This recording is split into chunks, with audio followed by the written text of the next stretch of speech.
Tetapi faktor usia ini kenapa sih Bu menjadi salah satu syarat atau dimasukkan untuk dapat masuk ke sekolah negeri itu?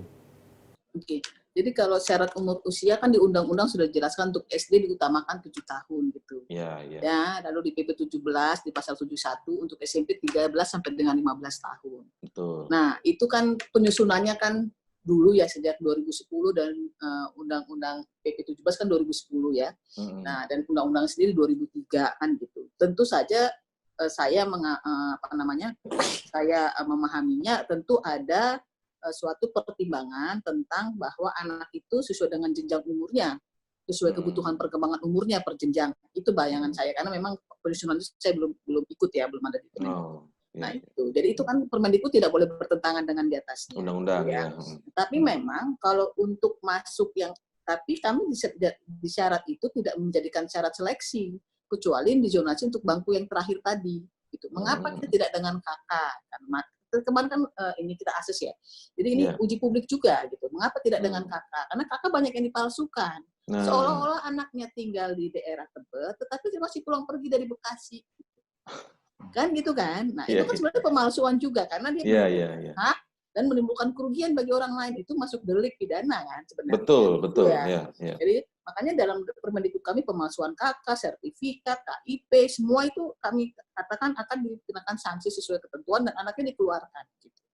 Nah, karena kita tidak ingin juga ada sesuatu hal yang bersifat koruptif ya, pemalsuan dan sebagainya. Kepada anak-anak juga harus diajarkan karakter kejujuran itu dan tidak memanfaatkan segala cara untuk mendapatkan sekolah.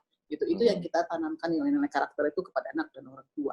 Jadi tolak ukur nilai itu yang hanya untuk jalur zonasi dan itu bangku terakhir saja kok sebenarnya. Dan itu sebenarnya nggak problem karena syarat usia ini sudah kita masukkan sejak Permendikbud 17/2017. Problemnya ketika diterapkan di awal oleh DKI gitu kan.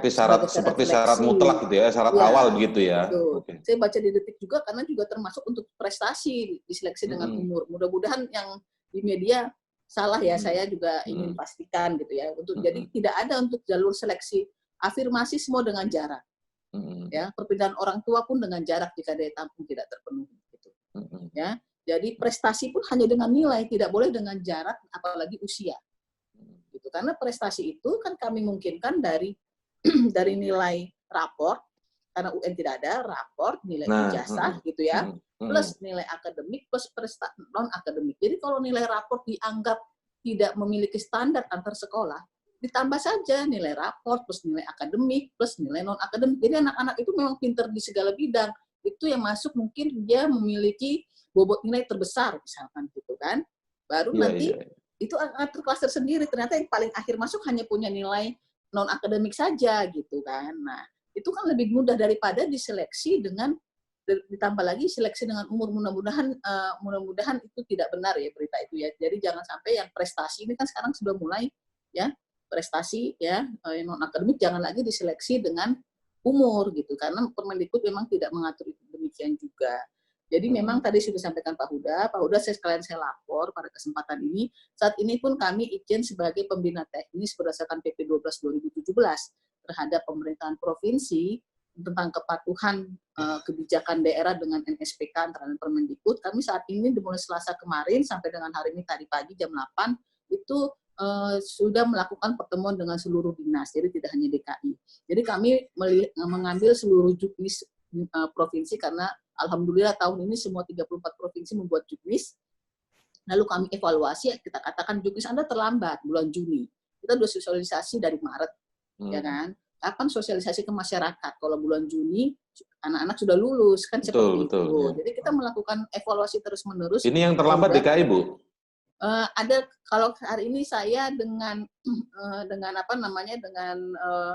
Sumatera Barat ada yang Juni gitu ya. Jadi kami katakan jangan Juni karena anak SMP sudah lulus kemarin kan. Orang tuanya sudah tidak terikat di sekolah lagi, kapan orang sekolah melakukan sosialisasi ke orang tua, saya bilang seperti itu. Jadi itu sudah kami antisipasi sebenarnya dari Maret ya, mungkin karena kondisi Covid ini ya. Ya jadi perhatian atensi agak berbeda gitu. Jadi mungkinnya yang terjadi seperti ini. Jadi kami memang tidak lelah-lelahnya terus berkoordinasi dan mudah-mudahan nanti saran Pak Huda jika dinas distrik mau kami dapat bertemu dengan orang tua jika memang masih dimungkinkan kita mencari solusi terhadap permasalahan khususnya di DKI. Hmm.